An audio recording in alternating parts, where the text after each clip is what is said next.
தமிழ், தெலுங்கு, மலையாளம், ஹிந்தி என பல மொழிகளில் நாயகியாக நடித்து கலக்கியவர் நடிகை ஜோதிகா.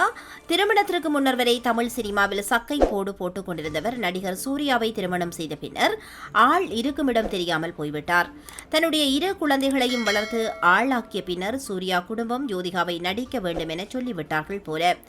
அதனால் தன்னுடைய குழந்தைகள் வளர்ந்த பின்னர் இப்போது சினிமாவில் இறங்கியுள்ளார். அதுவும் முன்னர் இருந்ததை விட பல மடங்கு உயர்ந்துள்ளது இவர் ரசிகர் பட்டாளம்.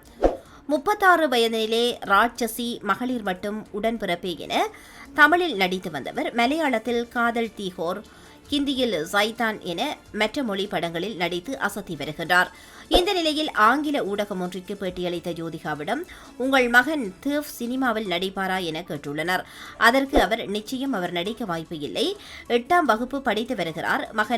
மகள் இருவருமே படிப்பின் மீது ஆர்வமாக இருக்கிறார்கள்.